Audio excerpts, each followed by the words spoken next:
యెహోవా దయాళుడు, ఆయన కృప నిరంతరముండును. యెహోవా దయాళుడు, ఆయన కృప నిరంతరముండును. యెహోవా దయాళుడు, ఆయన కృప నిరంతరం. యెహోవా సేవకులారా, యెహోవా మందిరములో రాత్రి నిలుచుండు వారులారా, మీరందరూ యెహోవాను సన్నతించుడి. పరిశుద్ధ స్థలము వైపు మీ చేతులెత్తి యెహోవాను సన్నతించుడి. భూమి ఆకాశములను సృజించిన యెహోవా సియోనులో నుండి నిన్ను ఆశీర్వదించునుగాక. అందరూ లేచి నిలబడి పితృపుత్ర శుద్ధాత్మ అనే స్తుతి గీతముతోటి మనం ఆరాధన కార్యక్రమాన్ని ప్రారంభించుకుందాం. పితృపుత్ర శుద్ధాత్మాలై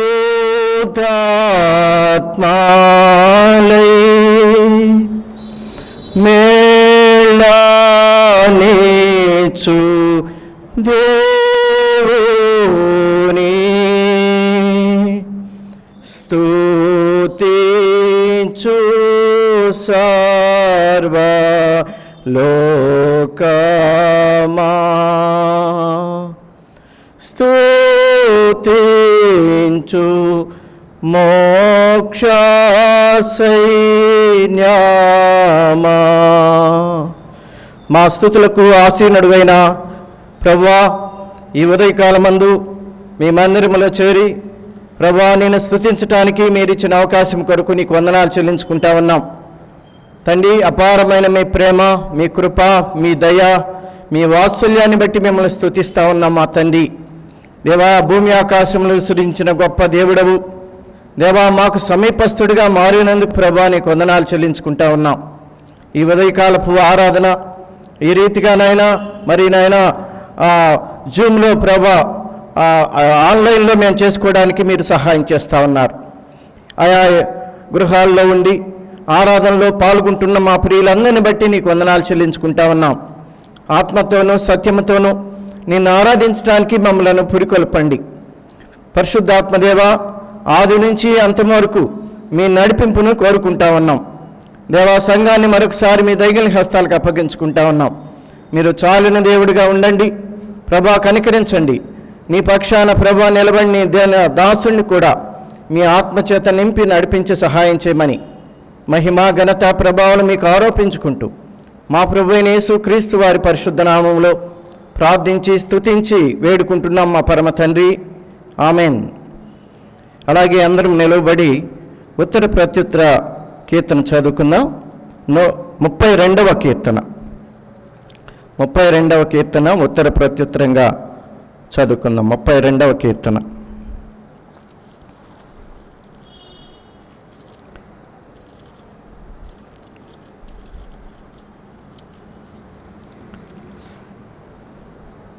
మొదటి వచనం నేను చదువుతాను, రెండవ వచనం అలాగా మార్చి చదువుకుందాం. తన అతిక్రమములకు పరిహారము నొందినవాడు, తన పాపమునకు ప్రాయశ్చిత్తము నొందినవాడు ధన్యుడు.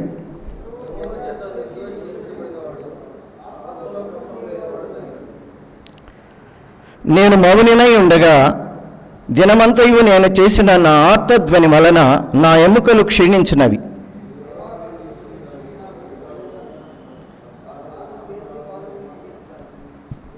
నా దోషమును కప్పుకొనక నీ ఎదుట నా పాపము ఒప్పుకొంటిని.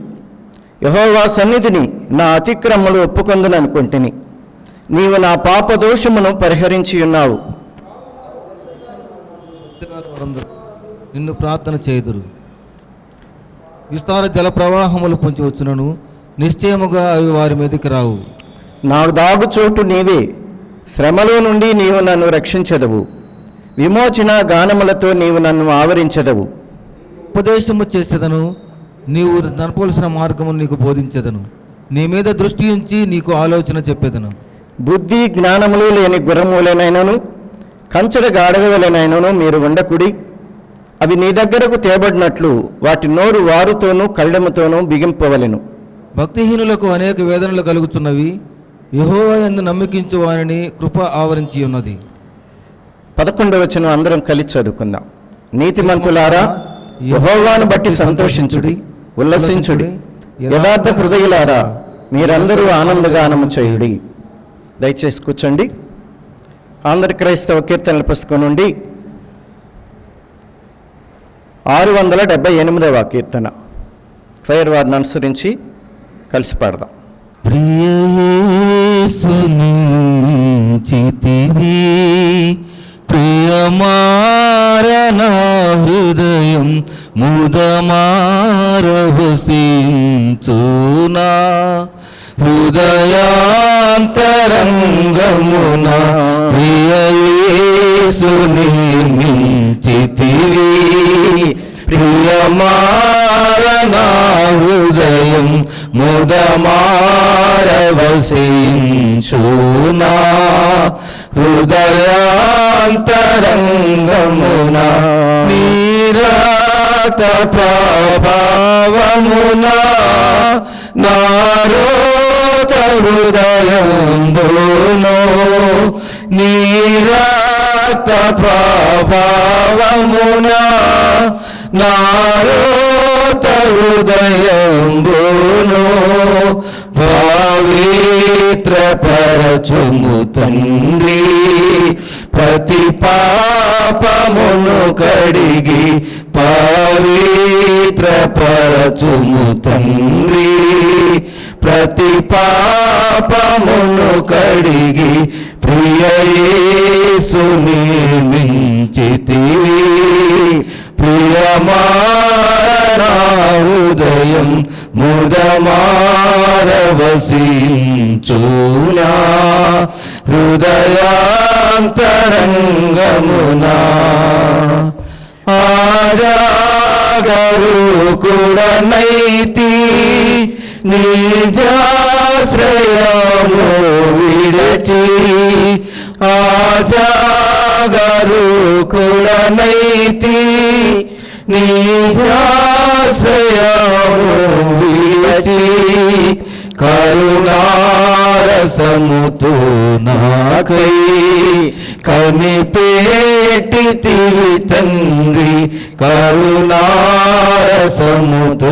నాకై కనిపెట్టితివి తండ్రి ప్రియయేసుని మించితివి ప్రియమారణ హృదయం ముదమారవసించునా హృదయాంతరంగమున వికసించే విశ్వాసంబు వాక్యాంబును చదువగనే వికసించే విశ్వాసంబు వాక్యాంబును చదువగనే చేరీతి నీదు దారి కోరి నడిపించుము చేరీతి నీదు దారి కోరి నడిపించుము ప్రియయేసుని మించితివి ప్రియమారణ హృదయం ముదమారవసించునా హృదయాంతరంగమున.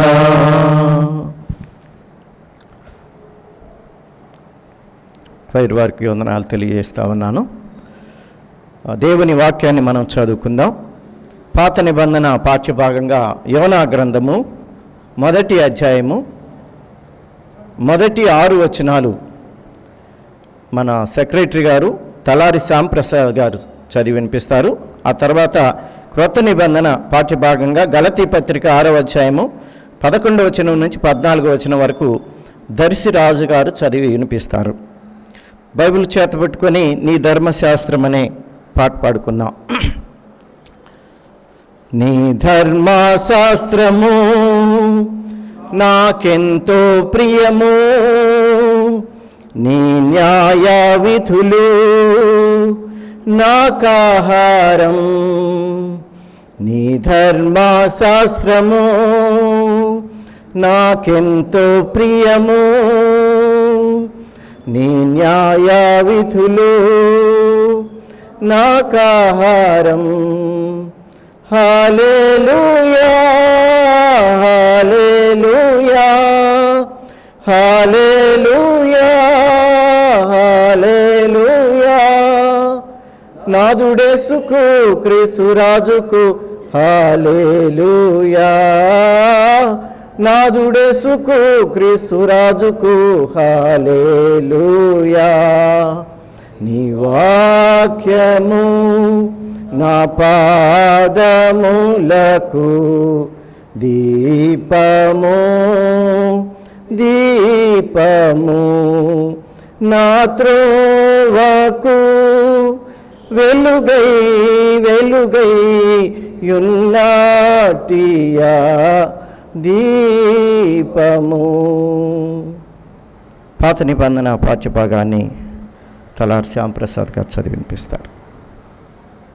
నేటి లేఖన భాగం పరిశుద్ధ గ్రంథం నుండి యోనా గ్రంథము 1వ అధ్యాయము 6 నుంచి 1 నుంచి 6 వచనాలు చదువుకుందాం.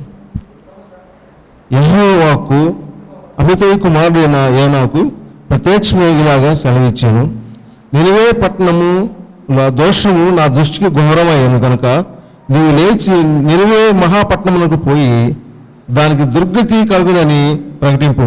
అయితే యెహోవా సన్నిధిలో నుండి తర్షీపట్నమునకు పారిపోవాలని యోనా మెప్పుకు పోయి తర్షీపట్నమునకు ఒక ఓడను చూసి ప్రయాణమునకు వచ్చి యెహోవా సన్నిధిలో నిలవక ఓడవారితో కూడా తర్షీమునకు పోవుటకు ఓడెక్కాను. అయితే యెహోవా సముద్రం మీద పెద్ద గాలి పుట్టింపగా సముద్రం ముందు గొప్ప తుఫాను రేగి ఓడ బద్దలైపోవు గతి వచ్చాను. కాబట్టి నావికులు భయపడి ప్రతివాడును తన దేవతను ప్రార్థించి ఓడ చులకన చేయుటకే అందులోని సరుకులను సముద్రములో పారవేసిరి. అప్పటికి యోనా ఓడ దిగువ భాగమునకు పోయి పండుకొని గాఢ నిద్రపోయి ఉన్నాను. అప్పుడు ఓడ నాయకుడు అతని వద్దకు వచ్చి, యోనా నిద్రపోతా నీకేం వచ్చినది, లేచి నీ దేవునికి ప్రార్థించుము, చావకుండా ఆ దేవుడు మన యందు కనికరించునేమో అనేను. ఈ దేవుడి వాక్యము దీవించుగాక. Thank you. ఓకే, వందనాలు తెలియజేస్తూనే ఉన్నాండి శ్యామ్ గారికి. అలాగే నూతన నిబంధన పాఠ్యభాగంగా గలతీ పత్రిక 6వ అధ్యాయము 11వ వచనం నుండి 14వ వచనం వరకు దర్శిరాజు గారు చదివి వినిపిస్తారు.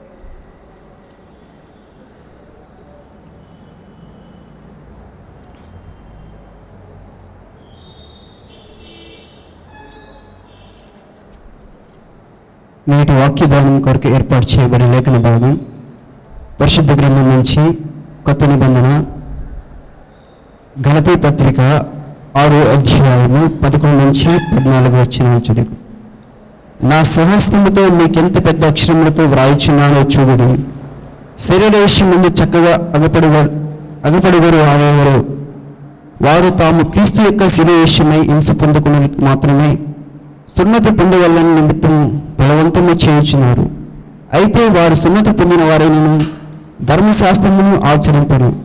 తాము మీ శరీర విషయమందు అతిశయించిన నిమిత్తం మీరు సున్నతి పొందవల్లని కోరుచున్నారు.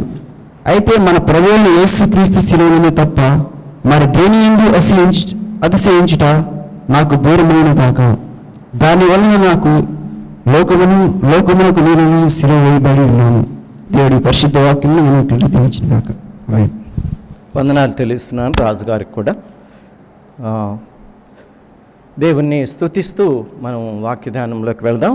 అందరం లేచి నిలబడినట్లయితే వారు కీర్తన పాడుచుండగా ఆరాధన భావంతో ప్రభు సన్నిధిలో మనం ఉన్నామని ఆ కాన్షియస్ తోటి మనం ఈ సమయాన్ని గడుపుదాం. దేవుని వాక్యం వినబోతా ఉన్నాం. మన హృదయాలను సిద్ధం చేసుకుందాం. వాక్యానికి లోబడి మన శివమని ప్రభువుని అడుగుదాం.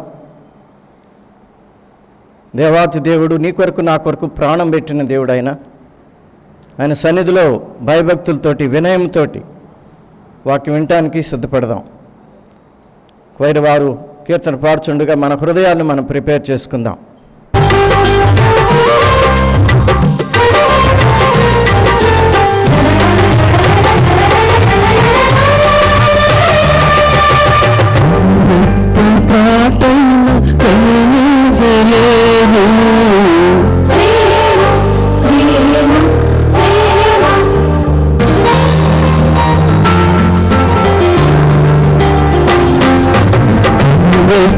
పాటైన కనుమూయలేదు. ప్రేమ ప్రేమ ప్రేమ నిరుపేద స్థితిలోను తను దాటిపోలేదు.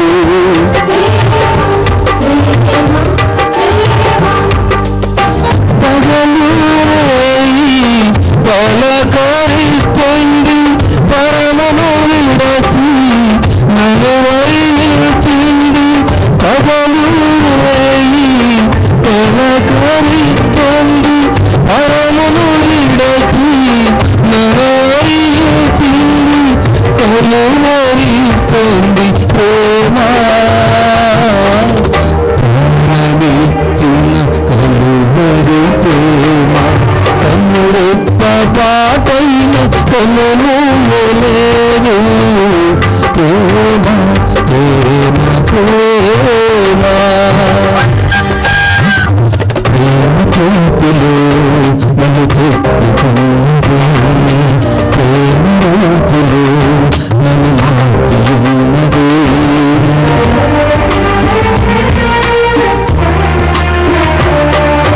ప్రేమ చేతులు నన్ను చెప్పుకున్నది. ప్రేమ రూపులు నన్ను మార్చున్నది. ప్రేమను మించిన బలువలేదని ప్రేమను కలిగి జీవించనని. ప్రేమను మించిన బలువలేదని ప్రేమను కలిగి జీవించనని ఎదురు చూస్తుంది ప్రేమ. కలువరిస్తుంది క్రీస్తు ప్రేమ కన్నురెప్ప పాటైన కనుమూయలేదు. ప్రేమ ప్రేమ ప్రేమ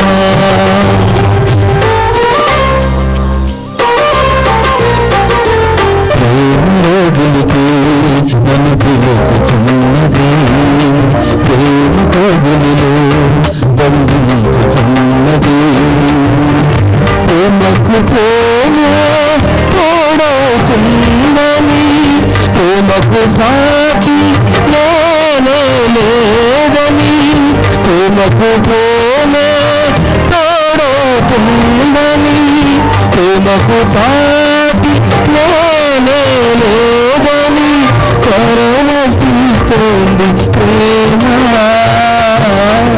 కనుమరిస్తుంది క్రీస్తు ప్రేమ కన్నురెప్ప పాటైన కనుమూయలేదు. ప్రేమ ప్రేమ ప్రేమ నిరుపేద స్థితిలోను కన్ను దాటిపోలేదు.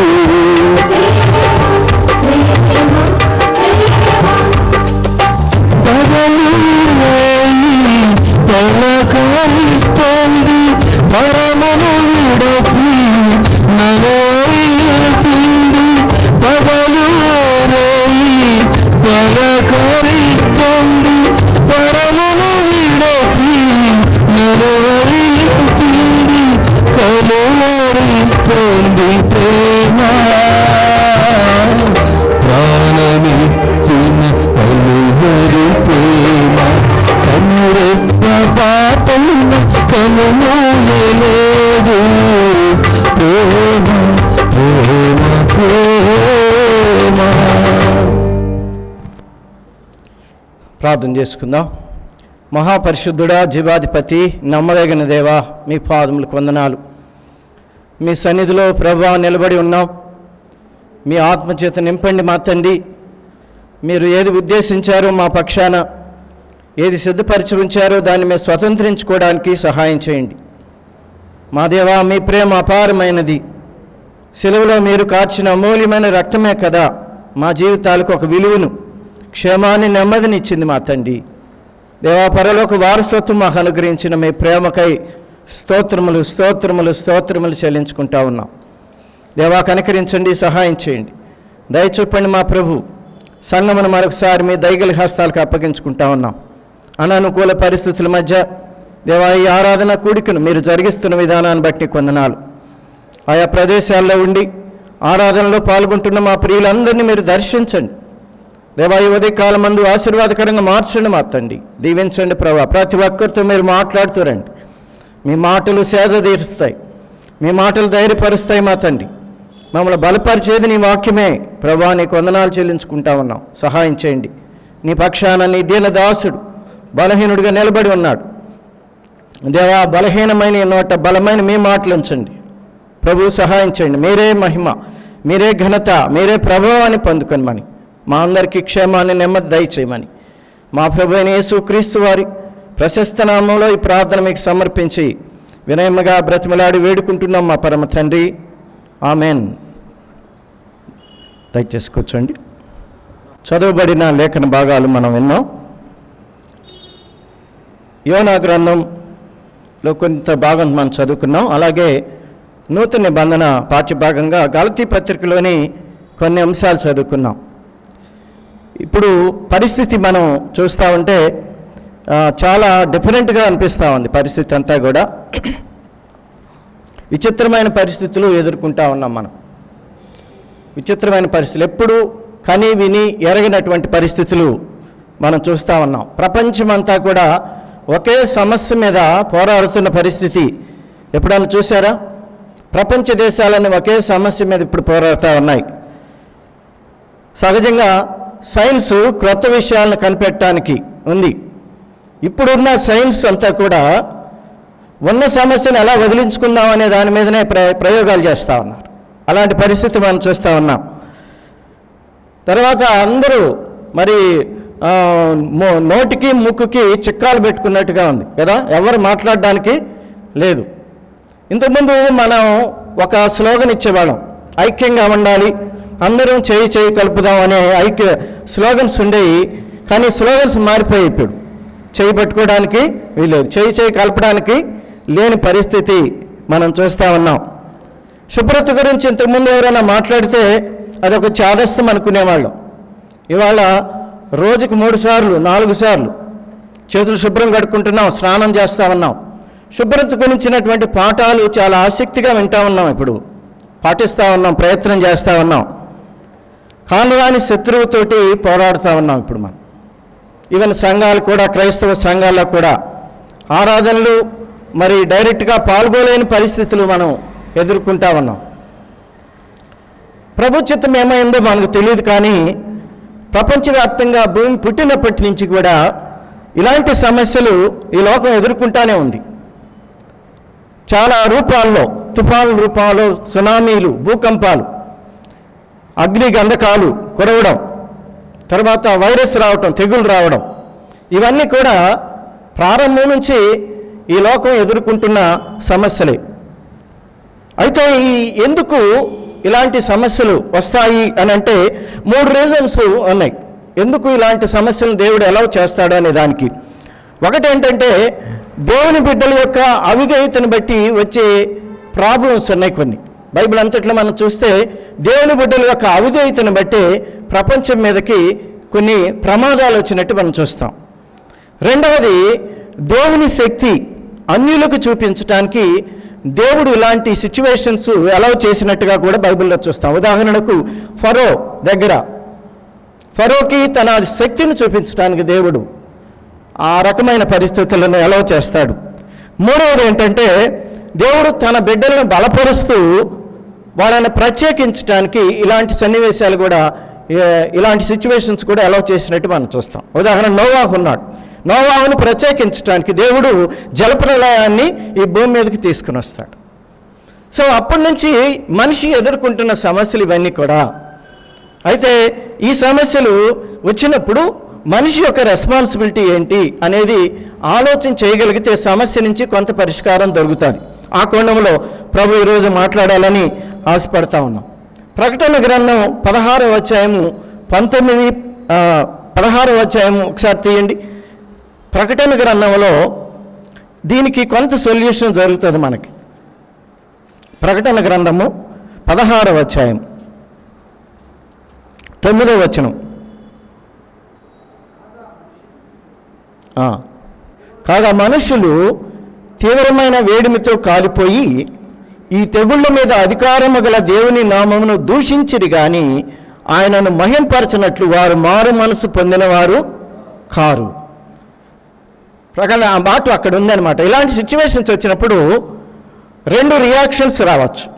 ఒకటేంటంటే రెక్టిఫై చేసుకొని ప్రభువా ఎక్కడ తప్పు జరిగింది నేను సరి చేసుకుంటాను అనే ఒక యాంగిల్ అయితే, రెండవది ఇక మారు మనసు పొందిన వారు కదండి కఠినం చేసుకోవటం అన్నమాట. అసలు దేవుడు కఠినుడు, దేవుడు ఎందుకు అసలు దుర్మార్గంగా ఎట్లా చేశాడని దేవుని మీద వ్యతిరేక భావం పెంచుకోవడం అనేది రెండవ కోణం. ఇక్కడ రాయబడిన మాట అదే. తెగుళ్ళు వచ్చినప్పుడు 7 తెగుళ్ళు వచ్చినప్పుడు ప్రజలు అనుకుంటారట ఇలాంటి పరిస్థితుల్లో మారు మనసు పొందుదామనే భావం లేకుండా దేవుణ్ణి దూషిస్తూ ఉంటారట. ఇంకా కింద వచనం చూడు, 11 వచనంలో తమకు కలిగిన వేదనలను బట్టి పుండ్లను బట్టి పరలోకమందున్న దేవుని దూషించిరి గాని తమ క్రియలను మాని మారు మనసు పొందిన వారు car. This is the reaction from the man. మనిషి నుంచి వచ్చే రియాక్షను ఈ 2 రకాలుగా ఉంటుంది. ప్రభు అవకాశం ఇస్తాడు, ప్రతిదానికి కూడా దేవుడు అవకాశం ఇస్తాడు. అవకాశాన్ని ఉపయోగించుకుంటేనే విశ్వాసి ఈ లోకానికి ఏదైనా మంచి అయినా చెడైనా చేసేది విశ్వాసి ద్వారానే జరుగుతాడు. ఈరోజు ఇద్దరి గురించి మనం నేర్చుకోవడానికి ప్రయత్నం చేద్దాం. 3 విషయాల్లో విపత్తులు దేవుడు ఎలా చేస్తాడని చెప్పాను కదా. 3 విషయాల్లో మొదటి విషయం ఏంటంటే దేవుని బిడ్డల యొక్క అవిధేయతను బట్టి వచ్చే వాటి గురించి మాట్లాడుకుందాం. ఈరోజు 2 వ్యక్తుల్ని మీ దృష్టికి తీసుకొని వస్తాను. ఈ ఇద్దరిలో ఏదో కోణంలో మనం ఉంటాం. నిజంగా దేవుని వాక్యం నువ్వు వినగలిగితే గనా దేవుని వాక్యం ప్రతి మనిషికి సరిపోయింది. వీరి యొక్క లైఫ్ స్టైల్లో ఎక్కడో మనం కనెక్ట్ అవుతాం కనుక ప్రేయర్ఫుల్గా మీరు ఇందులో పార్టిసిపేట్ చేయాలని ప్రభుపేట మనం చేస్తూ ఉన్నాం. మొదటిగా చదువుకున్న భాగంలో యోనా గురించి చదువుకున్నాం. అయితే రెండవ వ్యక్తి, ఇప్పుడు దేవుని బిడ్డల యొక్క అవిధేయతను బట్టి అన్నప్పుడు ఒకటి యోనా అయితే రెండవది దావీదు కూడా తప్పు చేస్తాడు. తన బిడ్డలు దావీదు తప్పిదాన్ని బట్టి కూడా ఒక థ్రెట్ ఈ ప్రపంచం మీదకి వస్తుంది, ఆయన రాజ్యం మీదకి వస్తుంది. ఎలాగ దాని నుంచి ఓవర్కమ్ అయ్యారనేది మనం చూద్దాం. ఈ 2 వ్యక్తులు జీవితాల్లో మనం చూస్తే ఇద్దరు కూడా, ఒక ఆయనేమో ప్రాఫిట్ ప్రవక్త, దావీదేమో రాజు. యోనా చిన్న ప్రవక్త. దావీదు చూసుకుంటే పెద్ద రాజుల్లో దావీదుని చెప్పాలంటే పెద్ద రాజుని చెప్తారు ఇక్కడ.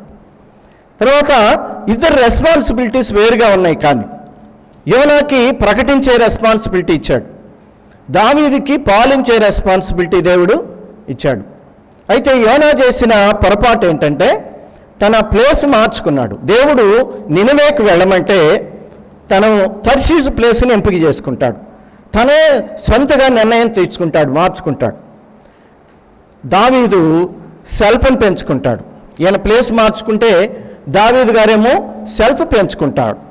అనగా తను ప్రారంభం నుంచి తను చేసిన యుద్ధాలన్నీ కూడా దేవుడు తన పక్షంగా జరిగించిన యుద్ధాలు.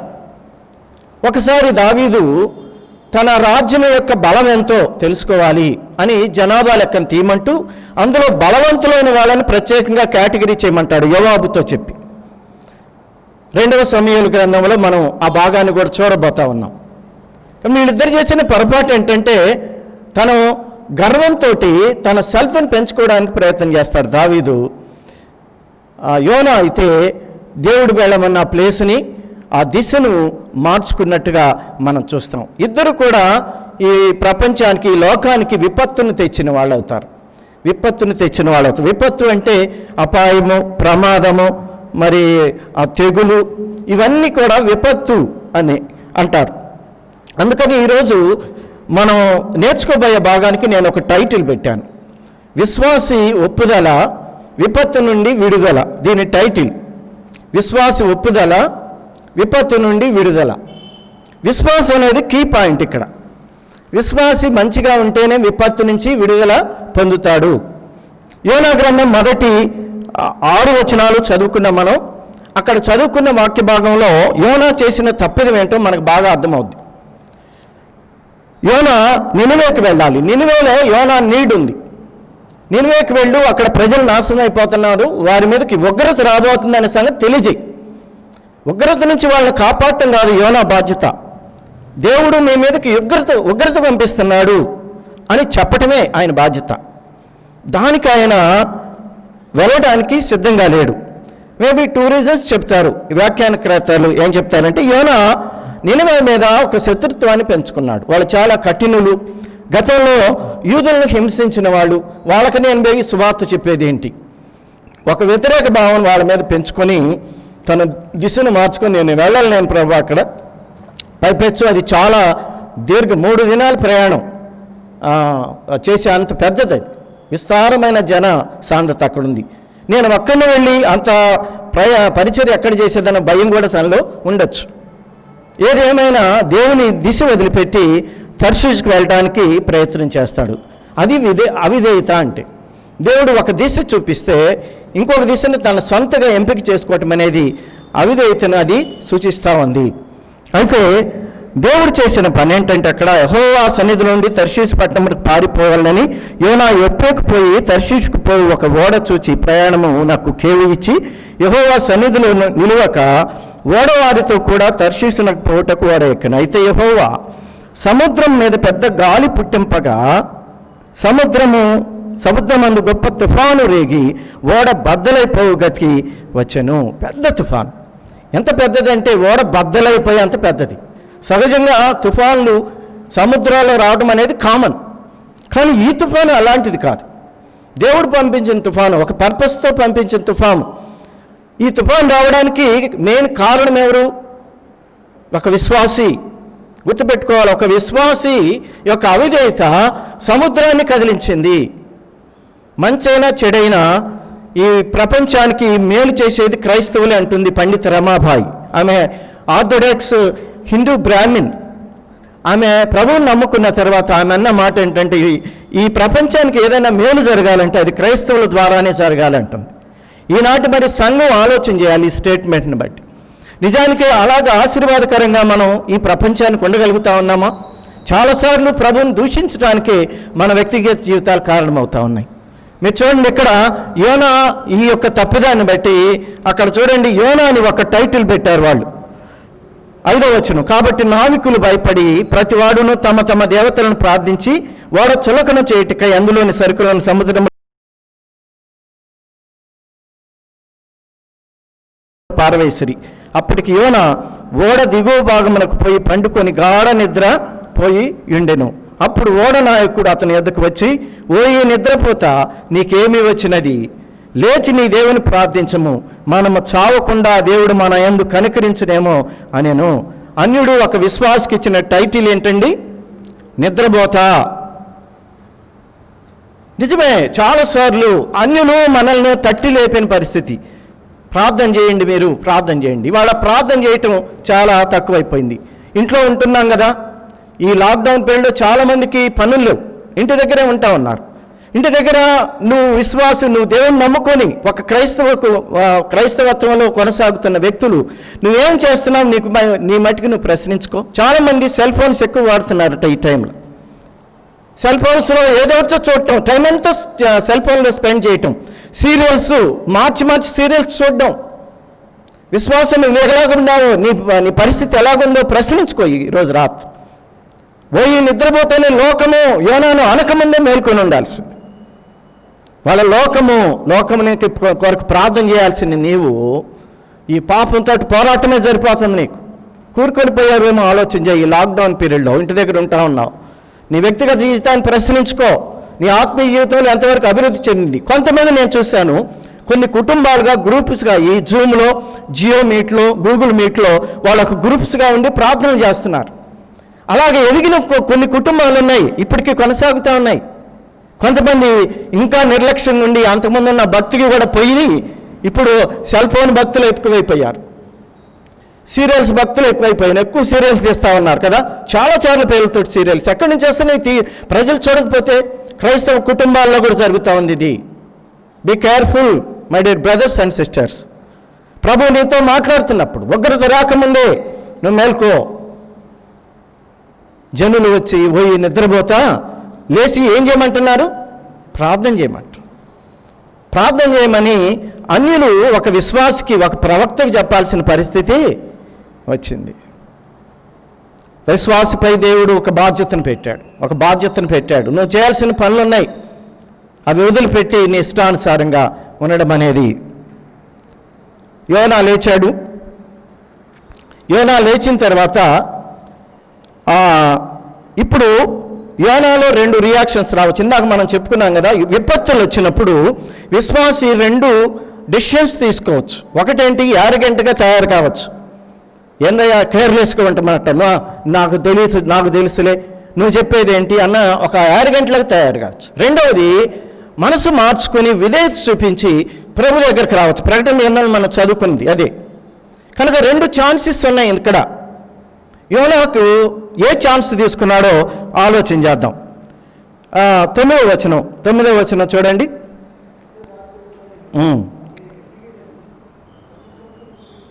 అతడు వారితో ఇట్లా, నేను హెబ్రీయుడను, సముద్రమునకును భూమికిని సృష్టికర్త అయిన ఆకాశమందును దేవుడైన యెహోవా యందు నేను భయభక్తులు కలవాడినై ఉన్నాను. తాను యెహోవా సన్నిధిలో నుండి పారిపోవచ్చున్నట్లు అతడు ఆ మనుషులకు తెలియజేసి ఎండెను. క్రైస్తవులకి ఈ యాటిట్యూడ్ రావాలి. తప్పు చేశావు, పొరపాటు చేశావు, హెచ్చరించబడ్డప్పుడు వెంటనే ప్రభు దగ్గరికి వచ్చి నేను తప్పు చేశాను, యాక్సెప్టెన్స్ ఉండాలి, ఒప్పుదల ఉండాలి. చాలామందికి ఇది తక్కువగా ఉంటుంది ఈ రోజుల్లో. పిల్లవాడికి కూడా అరే ఇది తప్పురా అని చెప్తే కొరకురా చూస్తున్నాడు. యాక్సెప్టెన్స్ తగ్గుతూ ఉంది.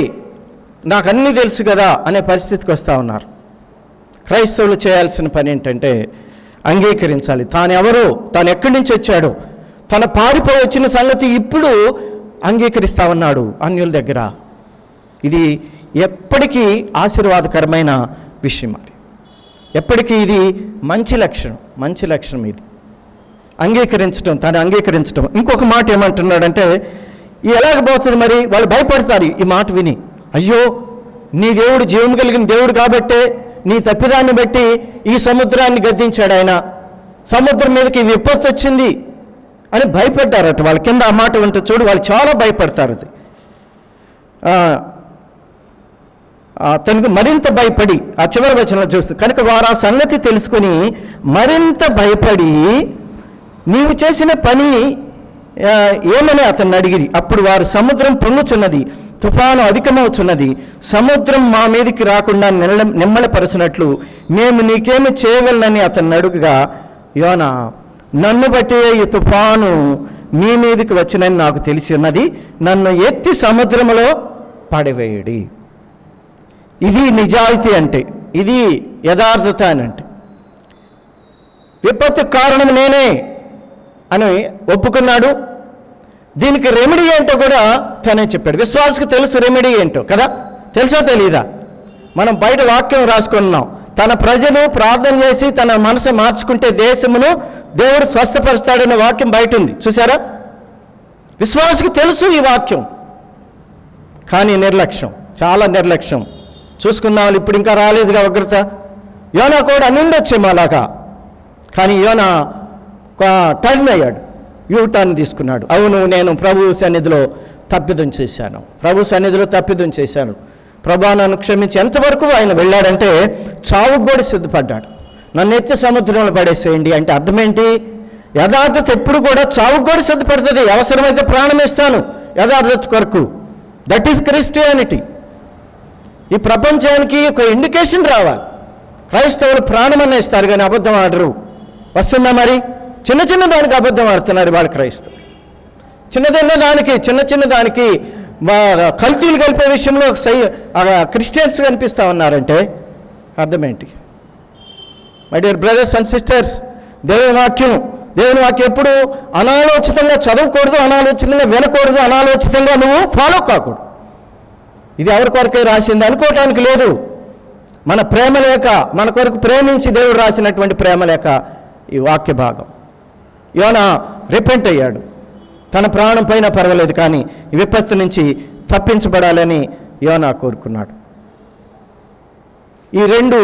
ఈ యోనా చేసిన పనులు బట్టి దేవుడు ఎంత కృప కలిగిన వాడంటే ఇద్దరికీ మేలు జరిగింది. చూడండి 16వ వచనం. ఇది చూడగా మనుషులు యెహోవాకు మిగులు భయపడి ఆయనకు బలి అర్పించి మొక్కుబళ్ళు చేసిరి. యోనాను సముద్రంలో వేసేశారు. సముద్రంలో వేసిన తర్వాత తుఫాను ఆగింది.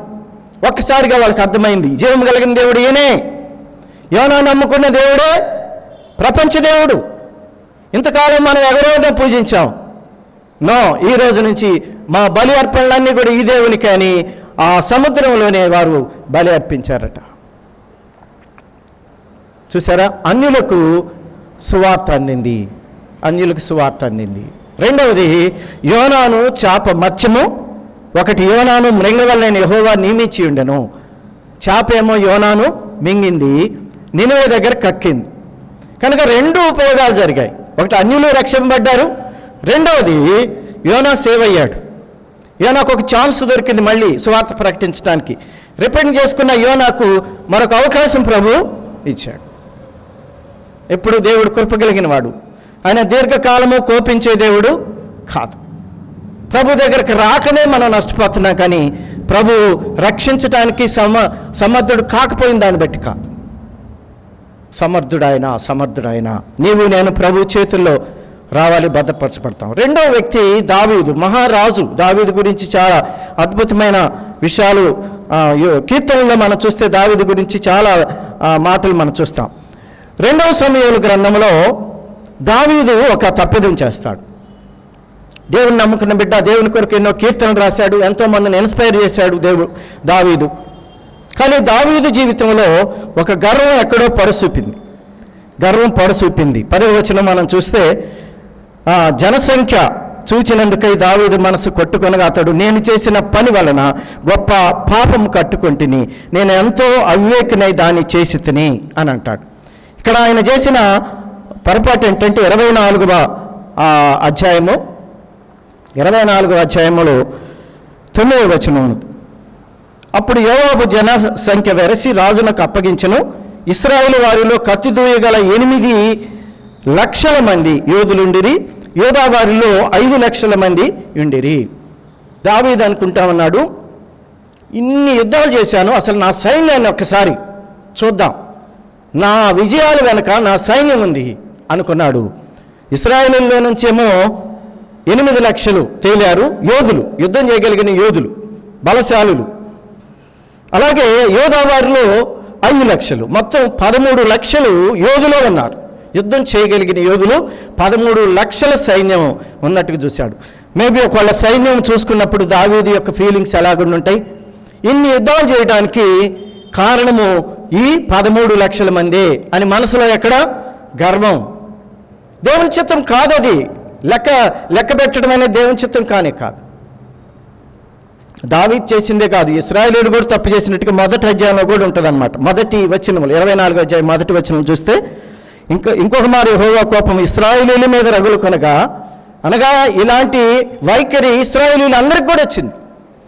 ఇవో మాకు ఇన్ని విజయాలు మా రాజు అయిన దావీదు ద్వారా వచ్చినాయి అని మేబీ గర్వించి ఉండొచ్చు. గర్వము నాశనానికి తొలిమెట్టు. నాశనమునకు ముందు గర్వము నడుచును. గర్వం అనేది ఎంత దూరం తీసుకెళ్ళిందంటే ప్రజలను లెక్కించే దగ్గరికి తీసుకెళ్ళింది.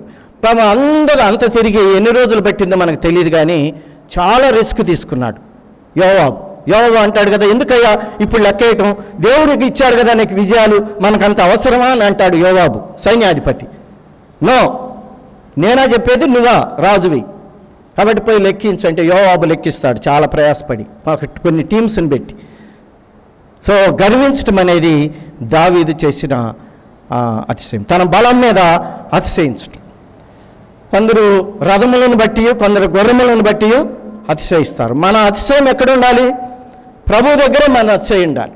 కొంతమంది ఆస్తిని బట్టి గర్విస్తూ ఉంటాం, నాకు ఇంత ఆస్తి ఉంది, నన్ను ఎవరేం చేయలేరు.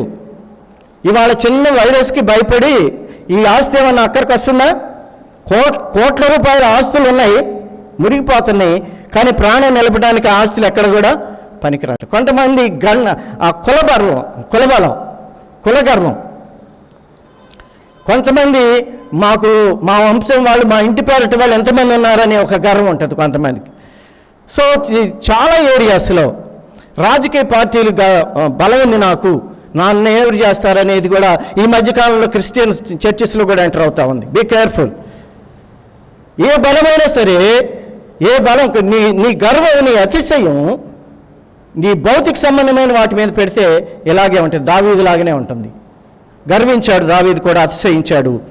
అయితే దేవుడు చూస్తూ ఉన్నాడు, తన ప్రవక్తను పంపించి దావీదుతో ఈ విషయం తెలియజేస్తూ ఉంటాడు. అప్పుడు దావీదు రిపెంట్ అవుతాడు.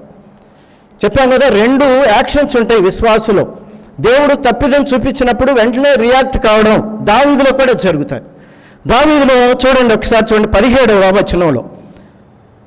వచనం చూడండి. దావీదు, జనులను నాశనము చేసిన దూతను కనుగొని యెహోవాను ఇలాగు ప్రార్థించెను, చిత్తగించుము, పాపము చేసిన వాడను నేనే, దుర్మార్గముగా ప్రవర్తించిన వాడను నేనే, గొర్రెల వంటి వీరేమి చేసిరి, నన్నును నా తండ్రి ఇంటి వారిని శిక్షింపుము. దావీదు కూడా చేసిన మంచి పని. అతిశయపడ్డాడు, గర్వపడ్డాడు, కానీ తను తిరిగి దేవుని దగ్గరికి రావడం అనేది గొప్ప సంగతి. గలతీ పత్రికలు ఇందాక మనం చదువుకున్న భాగంలో కూడా 2 రకాలైన అతిశయాలు అందులో మనకు కనిపిస్తూ ఉంటాయి. 2 రకాలైన అతిశయాలు మనకు కనిపిస్తూ ఉంటాయి. ఒకసారి 6వ అధ్యాయము, గలతీ పత్రిక 6వ అధ్యాయము 11వ వచనం నుంచి మనం చదివిస్తే, నేను మీకెంత పెద్ద అక్షరములతో రాయిచున్నానో చూడండి అంటాడే. పెద్ద అక్షరాలతో ఎందుకు రాశాడంటే that is more important then others. మిగతా వాటి అన్నిటికంటే కూడా ఇప్పుడు చెప్పబోయేవి చాలా ఇంపార్టెంట్ నీకు అని చెప్పేటప్పుడు బిగ్ లెటర్స్లో రాస్తారు, క్యాపిటల్ లెటర్స్లో రాస్తారు అన్నమాట, ఎక్కువగా ఫోకస్ కావాలని వాటి. అలాంటి వాటి విషయాల్లో 2 రకాలైన అతిశయాలు అందులో మనకు కనిపిస్తూ ఉంటుంది. ఒకటి ఏంటంటే 12వ వచనంలో, శరీర విషయం నందు చక్కగా అకపడి కోరేవారు, 13వ వచనంలో ఉంది, అయితే వారు సున్నతి పొందిన వారైనను ధర్మశాస్త్రం ఆచరింపరు, తాము శరీర విషయములందు అతిశయించు నిమిత్తము. కనుక ఒక కేటగిరీ ఏంటంటే శరీర సంబంధమైన అతిశయం కలిగిన వాడు. 2వ కేటగిరీ ఎవరంటే 14వ వచనంలో, మన ప్రభువైన యేసుక్రీస్తు సిలువ యందు తప్ప మరి దేని యందును అతిశయించుట నాకు దూరమగును గాక. పౌలు గారి యొక్క అతిశయం దేనిలో ఉంటుంది? సిలువ యందు అతిశయించటం. ఒకటి శరీర కార్యములందు అతిశయించవచ్చు, రెండవది సిలువ యందు అతిశయించవచ్చు. శరీర కార్యములందు అతిశయించే వాళ్ళు ఎవరు? వాళ్ళకి శరీర సంబంధమైనవి ముఖ్యమైనవి. వాళ్ళకి అంటే శరీర సంబంధంగా మనుషులు మమ్మల్ని మెచ్చుకోవాలి అనుకోవడానికే ప్రయత్నం చేస్తారు. ఎందుకు ఈ మాటలు ఇక్కడ రాశాడంటే, గలతీ సంఘంలో యూదులుగా రక్షింపబడ్డ వాళ్ళు మిగతా వాళ్ళని చిన్న చూపు చూస్తున్నారు. ఎలా చూస్తున్నారంటే, మీకు సున్నతి లేదు కదా, మేము యూదులు కాబట్టి ఈ సంఘంలో మాది గొప్ప కేటగిరీ, మీరు కూడా సున్నతి పొందితేనే మాలో చేరుతారు అనే ఒక విషయాన్ని బయట పెడతారు వాళ్ళు. అంటే వాక్యం అట్లా చెప్పట్లేదు. ఎవరు దేవుని బిడ్డలు విశ్వాసులు, తన యందు విశ్వాసం ఉంచిన వాళ్ళే. యోహాను సువార్త 1వ అధ్యాయం 12వ వచనం మనం చూస్తాం. తన ఎందరు అంగీకరించరు అనగా తన నామమునందు విశ్వాసం ఉంచిన వారికి దేవుని పిల్లలగుటకు ఆయన అధికారము అనుగ్రహించాడు. కాబట్టి ప్రభువైన యేసుక్రీస్తు రక్తధారుల ద్వారా మనం కడగబడి రక్షింపబడతాం. మన స్థితిని ప్రభు దగ్గర యథార్థంగా ఒప్పుకున్న తర్వాత ఆ రక్తధారుల ద్వారా విమోచించబడతాం. కానీ ధర్మశాస్త్రం ద్వారా కాదు మనకు రక్షణ దొరికేది. వీళ్ళేం చేస్తున్నారంటే సున్నతి, ధర్మశాస్త్రంలో కూడా సున్నతి ఎక్కువగా ఫోకస్ చేస్తా ఉన్నారు. పౌలు గారు వచ్చి అది కాదయ్యా, యేసయ్య సిలువే మనల్ని రక్షిస్తుంది, సిలువను ఆశ్రయించాలి, నీవు సిలువ దగ్గరికి రావాలని చెప్తుంటే పౌలు గారిని హింసిస్తారు. మీరు 4వ వచనం చూడండి, గలతీ పత్రిక 4వ అధ్యాయంలో ఆ మాట మనం చూస్తాం. 5వ అధ్యాయం 11వ వచనంలో, సహోదరులారా సున్నతి పొందవలనని నేను ఇంకనూ ప్రకటించుచున్నాడలా ఇప్పటికీ హింసింపబడనేలా. పౌలు గారు ఏం చెప్తున్నట్టు, సున్నతి కాదు రక్షించేది, యేసుక్రీస్తు వారి ద్వారా నీకు రక్షణ వస్తుందని చెప్తుంటే వాళ్ళు సున్నతిని ఫోకస్ చేస్తూ ఉన్నారు. యేసుక్రీస్తు సిలువను అంగీకరించడం వాళ్ళకి ఇష్టం లేదు. అందుకని ఈ మాటలు అక్కడ వాడుతూ ఉన్నాడు. వాస్తవానికి ఎందుకు సిలువను వాళ్ళు రిజెక్ట్ చేస్తారంటే, రోమన్ గవర్నమెంట్ సిలువను చాలా తక్కువగా చులకనగా చూస్తుంది అనమాట. దేనికి పనికిరాని వాళ్ళని శిక్షించాలంటే, బానిసలని వాళ్ళని శిక్షించాలంటే సిలువ శిక్ష విధిస్తారు. అంటే సిలువ అనేది మరి డౌన్ ట్రాడ్ అనమాట, చాలా తక్కువ స్థాయి మరి విధానం, అది చాలా క్రూయల్గా ఉంటుంది, అది తక్కువ స్థాయి పీపుల్కి వేసే ఇది. అందుకని సిలువ అని అంటం అనేది వాళ్ళకి అవమానంగా ఉంటుంది. ఈ రోజుల్లో కూడా సిలువ సువార్తను పక్కన పెట్టేసి యేసుక్రీస్తుని ఇంకో రకంగా ఫోకస్ చేస్తూ ఉన్నారు చాలామంది. మీరు టీవీల్లో చూస్తుంటే కనుక ఎక్కువ మంది ప్రసంగికులు చేస్తున్న పొరపాటు ఏంటంటే పౌలు గారు ఎప్పుడు కూడా మేము సిలువ వేయబడిన క్రీస్తుని ప్రకటిస్తున్నామని అంటే యేసుక్రీస్తు అద్భుతాలు, యేసుక్రీస్తు మీకు కలిసి వచ్చేటట్టు చేస్తాడు, మీ బిజినెస్ బాగా అవుతుంది, మీ పిల్లలకు పెళ్ళిళ్ళు అవుతాయి, మీకు ఆరోగ్యం బాగా వస్తుంది, మీకు కుటుంబాలు సమృద్ధిగా ఉంటాయి, మీకు ఉద్యోగాలు వస్తాయి. యేసుప్రభు కాలు ఎక్కడే నాకు ఉందా అట్లా? బైబిల్ ఎక్కడా లేదు అట్లా. ఆశీర్వాదం అనేది నీ వెంట పరిగెత్తుకుంటూ వస్తాయి. అబ్రహాం ఆశీర్వదించబడ్డాడంటే అబ్రహాం ఆశీర్వాదాల కోసం ప్రయత్నం చేయలేదు, ప్రార్థన చేయాల. ఆశీర్వాదాలు క్రైస్తవుడు వెంట పరిగెత్తాలా, అది గుర్తుపెట్టుకోండి. నువ్వు ఆశీర్వాదాలు వెంట పరిగెత్తడం కాదు. ఆశీర్వాద పండుగలంటే ఎంతమంది వెళ్తారో, స్వస్థత మీటింగులంటే ఎంతమంది వెళ్తారో, రక్షణ సువార్త కూడికలను పెట్టండి, చాలా నంబర్ తగ్గుద్ది. ఎందుకని? ప్రజలు ఏం కోరుకుంటున్నారంటే ఇదే ప్రాస్పరిటీ కోరుకుంటున్నారు. అందుకని ప్రసంగికులు కూడా ఇవాళ ప్రాస్పరిటీ గాస్పెల్ ఇస్తూ ఉన్నారు. మీకు అది మేలు జరుగుతుంది, ఇది మేలు జరుగుతుంది, మా దగ్గరికి రండి, ఇన్ని వారాలు నువ్వు ప్రార్థనకు వస్తే నీకు ఇది జరుగుద్ది. బైబిల్లో ఎక్కడా లేదు, అది ఎక్కడా లేదు. తప్పుడు బోధలు ఇవాళ సంఘాలకు కూడా ప్రవేశించినాయి. అందుకని పౌలు ఖండిస్తూ ఉన్నాడు. సిలువ వేయబడిన యేసే మన రక్షకుడు, ఆయన చుట్టూనే సువార్త ఉండాలి అని చెప్తుంటే వీళ్ళకి వీలు కాలేదు. ఈ శరీర సంబంధమైన వాళ్ళు ఎప్పుడు పొగడ్తలకు లొంగిపోతారు, పొగట్టానికి ప్రయత్నం చేసుకుంటారు, ఒకరినొకరు పొగుంటారు. వాళ్ళని వీళ్ళు పొగట్టం, వీళ్ళని వాళ్ళు పొగట్టం. వీళ్ళిద్దరు పొగలేదనుకో, ఏందో ఆయనకు మాట్లాడటం చేత కాలేదు అని అంటారు. ఇవాళ పరిస్థితులు ఎలాగున్నాయి? పౌలు అందుకనే శరీరమును బట్టి అతిశయించేవాళ్ళు, శరీరమును బట్టి అతిశయించేవాళ్ళు ఇంకాక ఎలాగుంటారంటే యేసుక్రీస్తుని ఆకర్షణీయంగా, అంటే ఆయన అద్భుతాల గురించి ఎక్కువగా ప్రసంగాలు చేస్తుంటారు. మీరు పౌలు ప్రసంగాలు కానీ పేతురు గారి ప్రసంగాలు కానీ బైబిల్లో చూడండి, అపోస్తల కార్యములు ఉంటాయి. ఎక్కడ కూడా ఆ ఎక్స్పీరియన్స్ చెప్పరు వాళ్ళు. గాస్పెల్లో ఎప్పుడు కూడా సిలువ సెంటర్ పాయింట్ అయి ఉండాలి. సిలువ లేకపోతే మనకు విలువ లేదు, మనకు రక్షణ లేదు. పరలోక రాజ్యం సిలువ ద్వారానే వెళ్తాం. మన పాపాలు క్షమించబడే స్థానం సిలువే, ఆయన కార్చిన రక్తము ద్వారా మాత్రమే జరుగుతుంది. ఇది మర్చిపోయింది ఆ సంఘం. మరి సిలువ యందు అతిశయించే వాళ్ళు ఏంటి? వాళ్ళకి వచ్చేది సిలువ అంటే శ్రమ, సిలువ అంటే అవమానం, సిలువ అంటే నిందలు, సిలువ అంటే పేదరికం, సిలువ అంటే నష్టపోవడం. అర్థమైందా? ఈ మాటలు వినటానికి కఠినంగా ఉండొచ్చేమో, కానీ మీకు ఇది వాస్తవం ప్రియులారా, ఇది వాస్తవం. తమ ఆరోగ్యాలు కోల్పోయారు, అందరూ తమ కుటుంబాలు కోల్పోయారు, ఆస్తులు కోల్పోయారు. బైబిల్ చరిత్రలో మీరు చూస్తే విశ్వాసుల యొక్క ఆ పట్టిక మీరు చూస్తే ఒక్కొక్క లైఫ్ స్టైలు ఎంత అద్భుతంగా ఉంటుందో. That is Christianity. ఈరోజు అది దూరం అయిపోయింది. సంఘం అలర్ట్ కావాలి. ఎప్పుడు దేవుడు క్షమించి తిరిగి పూర్వపు దినాలు ఇస్తాడంటే అననుకూల పరిస్థితుల మధ్య ఉన్నాం మనం. ఈ టైంలో ఎక్కువగా మనల్ని మనం ప్రభు సన్నిధిని తీసుకొని వచ్చే టైం ఇది. సిలువ యందు అతిశయిస్తున్నాం అని అంటున్నాడు. దావీదు తన తప్పుని ఎంత చక్కగా యాక్సెప్ట్ చేస్తాడో చూడండి. 10వ వచనంలో న్యాయాధిపతులు 2వ సమూయేలు గ్రంథం 24వ అధ్యాయంలో చదువుతారా అదొకసారి?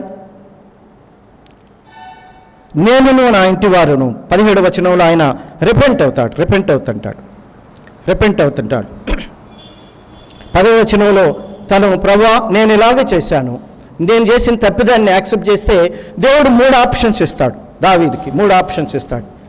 ఒకటేంటంటే 7 సంవత్సరాల క్షామం, రెండవది 3 నెలలు నిన్ను శత్రువులు తరుముతారు, మూడవది నీ దేశంలో 3 దినాలు తెగులు వైరస్ వస్తుంది అని చెప్పాడు. దావీదు అనుకుంటాను, నేను అన్యుల చేతిలో పడే కంటే దేవుని చేతిలోనే పడతాను. 3 రోజులు దేవుణ్ణి కష్టపడతానని 3 రోజులు సెలెక్ట్ చేసుకుంటాడు. తర్వాత 17వ వచనంలో చాలా చక్కగా నన్ను శిక్షించు అంటాడు, నా కుటుంబాన్ని శిక్షించు, నేనయ్యా తప్పు చేసింది. యాక్సెప్ట్ చేయటం అనేది దేవుని బిడ్డల. అందుకని మీరు చివరి వచనం చదవండి ఒకసారి. 25వ వచనం. అంతటా దావీదు యెహోవా నామమున బలిపీఠమును కట్టించి దహన బలులను సమాధాన బలులను అర్పించెను.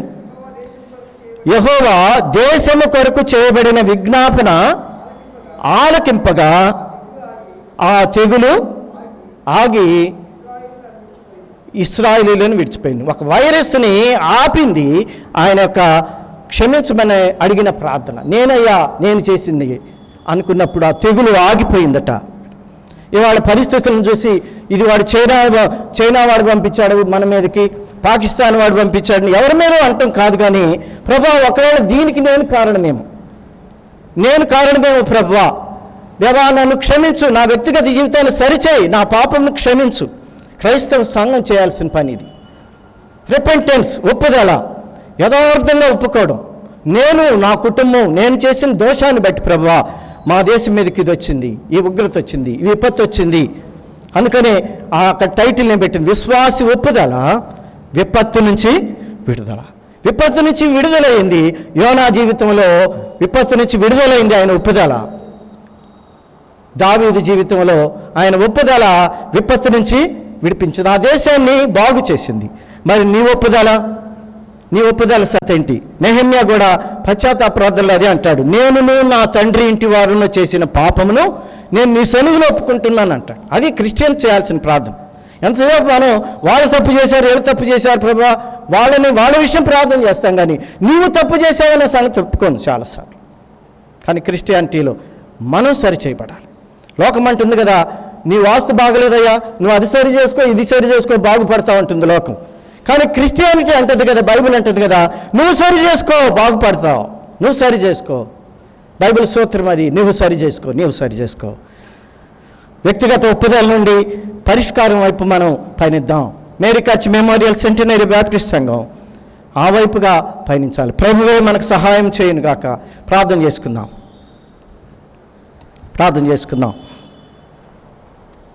ప్రేమ నమ్మకం కలిగిన మా పరలోక తండ్రి, పరిశుద్ధుడా మహోన్నతుడా, మీ పాదములకు వందనాలు. ఆశీర్వదించండి, దీవించండి. వాక్యం ప్రభు అనేక మందిలో ఫలించడానికి సహాయం చేయండి. మీ చేతికి అప్పగించుకుంటూ యేసుక్రీస్తు వారి ప్రశస్త నామములో ప్రార్థన చేసి వేడుకుంటున్నాం మా పరమ తండ్రి, ఆమేన్. సంఘ ప్రకటనలు ఉన్నాయి. సంఘ సెక్రటరీ గారు తలాటి శ్యామ్ ప్రసాద్ గారు వచ్చినట్టయితే సంఘ ప్రకటనలు మనం వింటాం. దేవునికి మహిమ కలుగును గాక. మరి ఆదివారం పరిశుద్ధ దినమున శ్రేష్టమైన వర్తమానం ఇచ్చిన బాలసుందరన్నకి వందనాలు చెల్లించుకుంటున్నాను. అలాగే ఈ దినము ఒక ఆదివారం దినమున దేవాది దేవుడు మనల్ని నిలబెట్టిన దేవునికి వందనాలు స్తోత్రాలు చెల్లించుకుంటున్నాను. అలాగే ఆలయ నిర్మాణం పనులు జరుగుతున్నాయి. అలాగే ఆలయ నిర్మాణం కొరకు, పరిచర్య కొరకు విశ్వాసులు సంఘస్థులందరూ ప్రార్థించవలసిందిగా సంఘానికి తెలియజేస్తున్నాను. అలాగే నిన్నటి దినం ఎగ్జిక్యూటివ్ మీటింగ్ జరిగింది. చాలా చక్కగా కొన్ని సంభాషణలు జరిగినాయి. వచ్చిన ఎగ్జిక్యూటివ్ కమిటీ వారందరూ కూడా వందనాలు చెల్లించుకుంటున్నాను. అలాగే ఆలయం పనులు జరుగుతున్న కనుక ప్రార్థించవలసిందిగా సంఘానికి తెలియజేస్తున్నాను. ఇంకా అనేక మంది వైరస్తో మన సంఘస్థులు బాధపడుతున్నారు. పాస్టర్ గారి కొరకు, అలాగే మన ఫుల్పిట్ కమిటీ చైర్మన్ మన వెల్సన్ గారి కొరకు ప్రార్థించవలసిందిగా అందరూ తెలియజేస్తున్నారు. అనేక మంది ఇంకా తెలియని వాళ్ళు అనేక మంది ఉన్నారు కాబట్టి వాళ్ళందరినీ ముందు ప్రార్థించవలసిందిగా ఈ అందరూ సంఘపక్షం తెలియజేస్తూ అవకాశం ఇస్తున్న నాకు వందనాలు చెల్లిస్తూ ముగిస్తున్నాం. Thank you. సంఘ ప్రకటనలు విన్నాం. ప్రార్థన చేసి పార్టిసిపేట్ చేయడానికి ప్రయత్నం చేద్దాం. నిర్మాణ పనుల కొరకు ప్రార్థన చేస్తున్న మీ అందరికీ కూడా వందనాలు.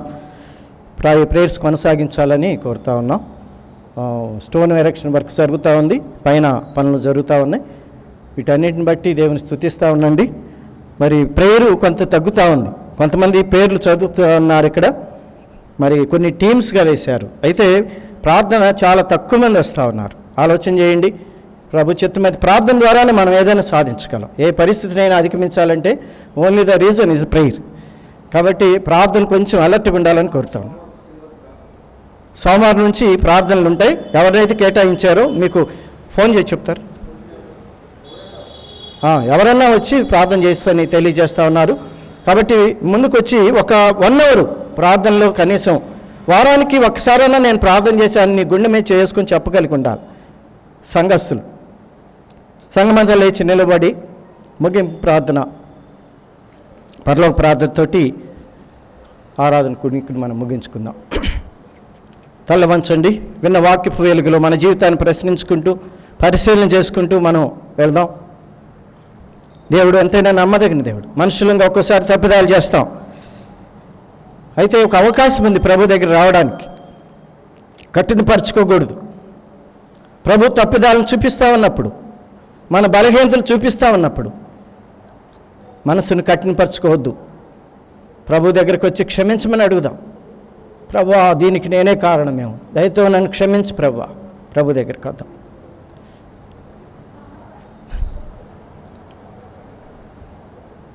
ప్రేమ నమ్మకం కలిగిన మా ప్రియ పరలోకపు తండ్రి, మీ పాదములకు వందనాలు. దేవా, వాక్యం ద్వారా మీరు మాట్లాడే దేవుడిగా ఉంటా ఉన్నారు. మీరు మాట్లాడుచున్నప్పుడు వినగలిగే చెవిని, గ్రహించగలిగిన మనసును మేము కలిగి ఉండాలని కూడా మీరు ఇష్టపడ్డారు. ఎవరైతే వాక్యాన్ని పూర్తిగా విశ్వసించారో వారిని బట్టి నీకు వందనాలు. రాకడ కొరకు మనల్ని సిద్ధం చేయండి మా తండ్రి. ఇంకా ఎక్కడ మేము ప్రిపేర్డ్గా లేమో ప్రభా, మీరు నాయన వచ్చినప్పుడు తండ్రి మిమ్మల్ని ఎదుర్కోవడానికి ఎక్కడ ఇంకా బలహీనతలు మాలో ఉన్నాయో రెక్టిఫై చేసుకోవడానికి సహాయం చేయండి. ఈ లాక్డౌన్ టైంలో ప్రభా, క్రైస్తవ సంఘం తన బాధ్యతను గుర్తించడానికి సహాయం చేయండి. సంఘ విశ్వాసులు ఎవరి మట్టుకు వాళ్ళు వ్యక్తిగతంగా దేవా ప్రశ్నించుకోవడానికి, దేవా దీనికి బాధ్యుడిని నేనే అని మేము ప్రభా ఐడెంటిఫై చేసుకోవడానికి సహాయం చేయండి. నాయన కనుకరించండి. మీరు ఎంతైనా నమ్మదగిన దేవుడు కనుక ప్రభా, క్షమించే దేవుడు, మమ్మల్ని విడిపిస్తారు, మా దేశాన్ని విడిపిస్తారు, ఈ వైరస్ నుంచి విడిపించబోతున్నారు. మీకు వందనాలు చెల్లించుకుంటా ఉన్నాం. దేవా కనుకరించండి, సహాయం చేయమని వేడుకుంటూ తిరిగి వెళుతున్న మా అంతతో మీ సన్ని తోడుగొంచమని మహిమా ఘనత ప్రభావం మీకు ఆరోపించుకుంటూ మా ప్రభు అయిన యేసుక్రీస్తు వారి పరిశుద్ధ నామంలో ప్రార్థించి స్తుతించి వేడుకుంటున్నాం మా పరమ తండ్రి. ఆమేన్. పరలోక వందన మా తండ్రి, మీ నామం పరిశుద్ధపరచబడు గాక, మీ రాజ్యం మాకొచ్చును గాక, మీ చిత్తం పరలోకం మీద నెరవేర్చున్నట్లు భూమి మీద నెరవేరును గాక. మాకు కావలసిన ఆహారం నేడు మాకు దయచేయము. మా రుణస్థులను మేము క్షమించున్న ప్రకారం మా రుణములను క్షమించము. మమ్మ శోధనలోకి తెకాకి నుండి తప్పించము. ఎందుకంటే రాజ్యము, బలము, మహిమ నిరంతరము మీవై ఉన్నవి తండ్రి. ఆమేన్.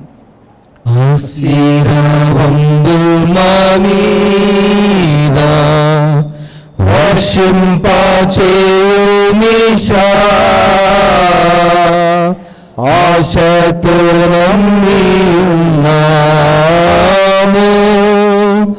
నీ సత్యవాగ్దానము, ఈ మాహి మీద కుమ్మరించుము దేవా, క్రమ్మర ప్రేమ వర్షము కుమ్మరించుము దేవా.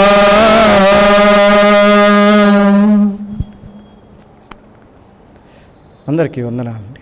వందనాలు. యెహోవా దయాళుడు, ఆయన కృప నిరంతరం ఉండును. యెహోవా దయాళుడు, ఆయన కృప నిరంతరం ఉండును. యెహోవా దయాళుడు, ఆయన కృప నిరంతరం.